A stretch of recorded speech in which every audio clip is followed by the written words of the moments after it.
दोस्तों आज की एक्सप्लेनेशन है हमारे जेई होप के रोलिंग स्टोन के सोलो इंटरव्यू की। तो हमारे सनशाइन जेई होप ने इस इंटरव्यू में बीटीएस के फ्यूचर के बारे में बात करा है, अपने सोलो करियर के बारे में बात करा है और भी ढेरों चीज उन्होंने रिवील करी है। तो बिना किसी देरी किए फटाफट से जानते हैं कि इस पूरे इंटरव्यू में हमारे जेई होप ने क्या कुछ कहा है। तो दोस्तों इंटरव्यू शुरू होती है और शो के होस्ट ब्रायन हिट जेई होप का अपने इस शो में वेलकम करते हैं और सबसे पहला सवाल वो जेई होप से करते हैं कि वापस अपने ग्रुप में आकर आपको कैसा लग रहा है, आपको कैसा फील हो रहा है। तो इस पर हमारे जेई होप कहते हैं कि अपने मिलिट्री सर्विस को खत्म करने के बाद मैंने कुछ वक्त के लिए सोलो आर्टिस्ट के तौर पे परफॉर्म करा हमारे ग्रुप के वापस इकट्ठा होने के पहले, और उस दौरान मैं सच में इसे फील कर पा रहा था कि वो सारे एक्सपीरियंसेस कितने ज्यादा अलग थे। वैसे सोलो काम करना बिना अपने टीम के, और अब जैसे कि हम सब वापस आ चुके हैं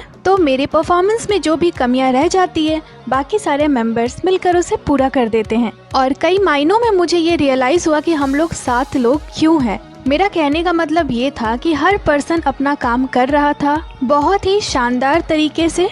वो सच में एक बहुत ही अनमोल पल था। पर इन सब में मेरा सबसे फेवरेट पार्ट ये है कि अब सारे फैंस हैप्पी हैं कि हम फिर से वापस आ रहे हैं और मैं भी इसे लेकर बहुत ज्यादा खुश हूँ। और इसके बाद होस्ट जेई होप से अगला सवाल पूछते हुए कहते हैं, आपके सॉन्ग आर्सन में एक लाइन था, do I put out the fire और बर्न इवन ब्राइटर, और इसका ये मतलब होता है कि क्या मैं इस आग को यहीं बुझा दूं या इसे और भी तेजी से जलाऊं।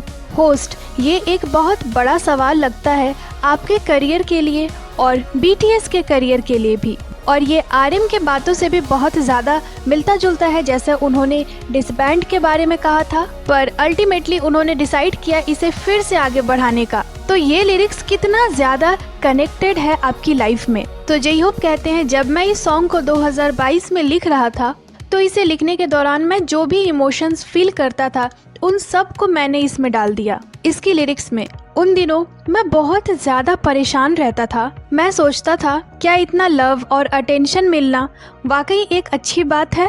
शायद जब सभी लोग मेरे लिए क्लैपिंग कर रहे हैं और चीयरिंग कर रहे हैं, मुझे इन सारी चीजों को बंद कर देना चाहिए। और मैं सोचता था कि क्या मुझे ये सब चाहिए। मेरे पास बस इतना ही था कि मेरे अंदर एक छोटी सी आग थी और बस फिर ये जंगली आग की तरफ फैल गया। उस बीच मुझे बहुत ज़्यादा प्रेशर फील होता था, पर मुझे लगता है कि तब से लेकर अभी तक मुझ में बहुत ज़्यादा चेंजेस आई है, क्योंकि ये सारी चीज़ें मेरी ही एक पार्ट थी। और इन सभी के बावजूद फिर चाहे मुझे ग्रुप के साथ काम करना हो या फिर मेरी पर्सनल करियर हो, मैंने अपने लाइफ को बहुत ज़्यादा एक्सपीरियंस करा है। मैंने अपनी लाइफ को बहुत ज़्यादा जिया है और हर चीज़ से ही मैंने सीखा है। बहुत सारी ऐसी चीज़ें होती है जो आप सिर्फ फील कर पाते हो एक पर्टिकुलर समय में अपनी लाइफ में, और इसी तरह से आप जीते हैं, ग्रो करते हैं और बड़े होते जाते हैं। मुझे लगता है कि उस समय और उसके बाद से म्यूजिक बनाते हुए मैंने बहुत कुछ ऐसा ही महसूस किया है। तो फिर इसके बाद होस्ट जेई होप से अगला सवाल पूछते हुए कहते हैं, 2022 में आपकी जो सोलो एल्बम आई थी, आपने बॉक्स के अंदर होने की मेटाफोर का इस्तेमाल क्यों किया? क्या आपको अभी भी ऐसा फील होता है कि आप किसी तरह के बॉक्स के अंदर हैं, और अगर हाँ तो वो क्या है,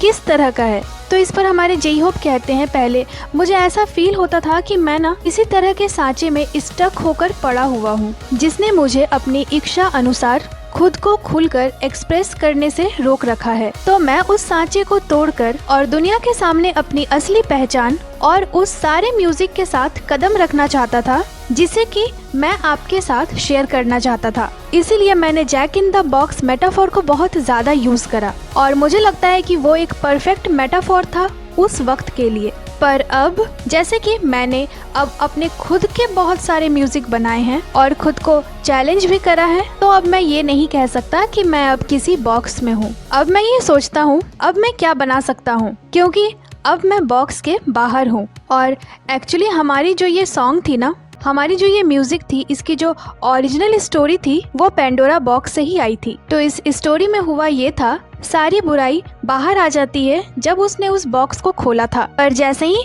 उसने उस बॉक्स को बंद करा उसके अंदर अभी भी कुछ होप बच गई थी। तो जब होप ने उस बॉक्स को छोड़ा तो उसे क्या क्या फेस करना पड़ा था। जब मैं इसके बारे में सोचता हूँ तो अभी भी कुछ बुराई और कुछ अलग चीजें रह जाती है जिसे कि मुझे अभी ढूंढने की जरूरत है और अपनी म्यूजिक में शामिल करने की जरूरत है। लाइफ में बहुत सारे इमोशंस होते हैं और जैसे कि मैंने उन इमोशंस को फेस करा है, फिर चाहे वो खुशी हो, लव हो और फिर चाहे कुछ नेगेटिव हो, तो इन दिनों मैं बहुत ज़्यादा इंटरेस्टेड हो गया हूँ इन सारे इमोशंस को फेस करने में और इन्हें अपने म्यूजिक के थ्रू एक्सप्रेस करने में। तो फिर होस्ट जेई होप से अगला सवाल पूछते हुए कहते हैं, इस ग्रुप में आपका एक बहुत ही ज़्यादा इम्पोर्टेंट रोल है, चाहे फिर म्यूजिक की बात हो चाहे फिर इमोशंस की बात हो। और आर्यन ने भी इस बात को कहा है, आपकी जो पर्सनालिटी है, आपकी जो टैलेंट है, तो आप इस ग्रुप के लिए बहुत ज्यादा जरूरी हो। आपके बिना इस ग्रुप को इमेजिन नहीं किया जा सकता। तो क्या कभी ये आपके लिए एक बर्डन की तरह फील हुआ कि आपकी इतनी ज्यादा जरूरत है इस ग्रुप में? तो इसे सुनकर हमारे जेई होप पहले तो हंसते हैं और कहते हैं, मैंने कभी ऐसा नहीं कहा कि ये एक बर्डन है, मैं बस वो करता हूँ जो भी मैं कर सकता हूँ। मुझे लगता है कि यही मेरा रोल है इस टीम में और मुझे नहीं लगता कि ये कोई रिक्वायरमेंट है और मुझे जो करना है मैं उसके बारे में ज्यादा नहीं सोचता। और ये जो रोल है, क्या मुझे इसे रोल कहना चाहिए? ये मुझे थोड़ा वेयर्ड सा फील हो रहा है जब मैं इसे रोल कह रहा हूँ तो। और मैं बिना परेशान हुए परिस्थितियों का सामना करता हूँ और बाकी मेंबर्स के लिए भी मुझसे जो बन पाता है मैं वो करता हूँ। तो फिर होस्ट जेई होप से अगला सवाल पूछते हुए कहते हैं, मुझे लगता है कि आपकी लिरिक्स से ये चीज क्लियर हो चुका है। कभी कभी जेई होप को एक होप के सोर्स की तरह भी देखा जाता है। आपको काफी लोग होप के नजर से देखते हैं। आप ये दूसरे लोगों के लिए करते हो, पर आप इसे किस तरह से फाइंड करते हो? तो इस पर जेई होप कहते हैं, वेल एक्चुअली मैं हमेशा इसके बारे में सोचता रहता हूँ। इवन मैं हर जगह होप को लेकर बातें भी करता रहता हूँ और मैं काफी बार इसे लेकर श्योर भी नहीं था कि क्या शायद मैं सच में एक होपफुल पर्सन हूँ।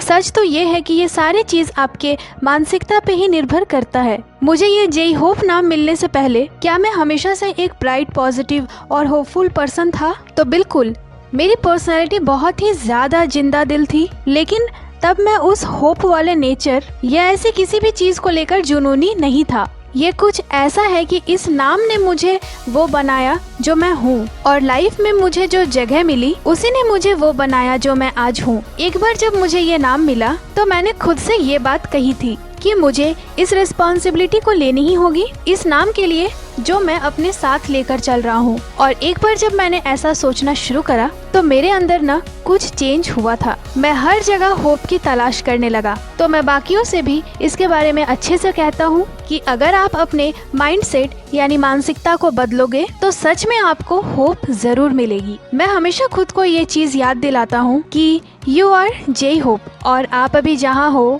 उसका रीजन ये है, इसकी वजह है इतनी बड़ी रिस्पॉन्सिबिलिटी जो आपको आपके नाम से मिली है। तो मैंने खुद में ही ये ढूंढा कि इसे ही होप कहते हैं। तो मेरे पास ऐसी कोई डिटेल मेथड नहीं है कि आप वहाँ तक कैसे जाओगे या फिर कैसे गए, लेकिन मेरी जो करंट लाइफ है वो इस होप और जेई होप वाले कॉन्सेप्ट से जुड़ा हुआ है। तो बस सहयोग से मुझे अपना रास्ता मिल गया। तो फिर होस्ट जेई होप से अगला सवाल पूछते हुए कहते हैं, न्यू एल्बम को बनाने के वक्त कौन सा पल सबसे ज्यादा यादगार रहा, जहां आपको ऐसा लगा कि हम कुछ बहुत ही ज्यादा नया चीज ढूंढ रहे हैं, ये बहुत ही ज्यादा एक्साइटिंग भरा है, इससे पहले ऐसा कुछ भी नहीं हुआ था, तो वो चीज कैसा था? तो जेई होप कहते हैं, सबसे पहले तो हम सातों उस दौरान यूनाइटेड स्टेट में थे और हमने वहाँ रिकॉर्डिंग सेशंस साथ में करा। तो हमने बहुत ही ज्यादा मजे करे वहाँ पे। वहाँ की कल्चर, हमारा काम करने का जो अलग ही वाइब था। तो मुझे लगता है कि इस एल्बम को इन्हीं सब चीजों ने स्पेशल और यूनिक बनाया है। और बहुत सारी सॉन्ग्स हैं इसमें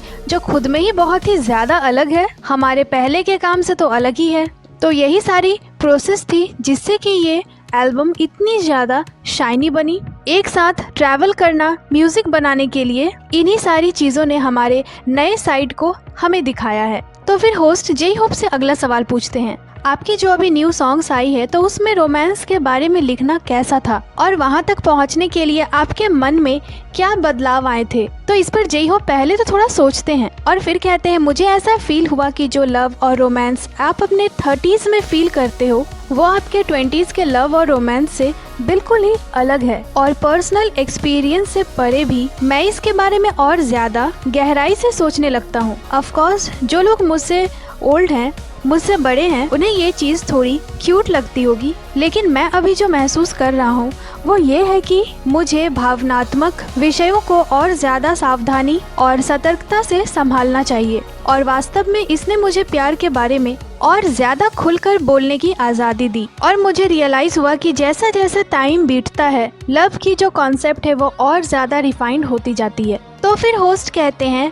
BTS के पहले जो 10 साल थे वो एक अलग ही लेवल पर जाने के थे। उस दौरान आप लोग एक अलग ही लेवल के सुपरस्टार बन चुके थे। तो अब BTS की 2.0 क्या है, ये किस तरह की है? तो इस पर हमारे जे होप कहते हैं कि मैं रिसेंटली इस पर सोच रहा था कि मुझे जल्दीबाजी नहीं करनी चाहिए। ये बहुत ही ज्यादा अमेजिंग है कि हम सातों लोग वापस एक साथ आ चुके हैं और हम अभी भी एज अ ग्रुप म्यूजिक बना रहे हैं। तो जब मैं इसके बारे में सोचता हूँ तो हमारे गोल्स अब मेरे लिए ज्यादा मैटर नहीं करते।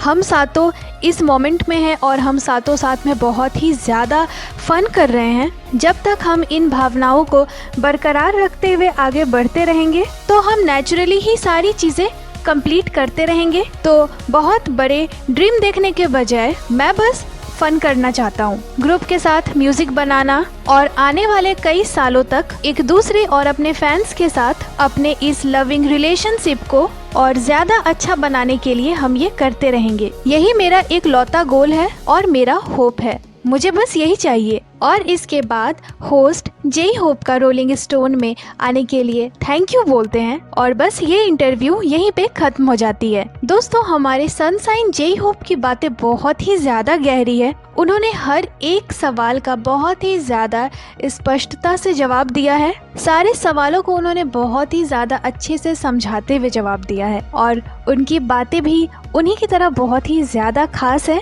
और सबसे बड़ी बात जो उन्होंने बताई वो ये थी कि BTS ने अब बड़े बड़े ड्रीम्स को छोड़कर सिर्फ अपने खुशी के लिए काम करना शुरू करा है।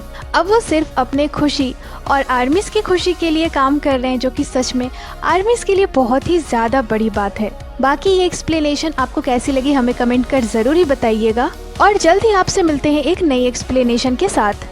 तो दोस्तों, ये थी आज की वीडियो को लाइक करें, चैनल को सब्सक्राइब करें। इसके साथ ही आप हमें इंस्टाग्राम पे भी फॉलो कर लें, जिसकी लिंक चैनल पे दी हुई है। अपना बहुत सारा ख्याल रखें, मिलती हूँ आपसे अगली वीडियो पे।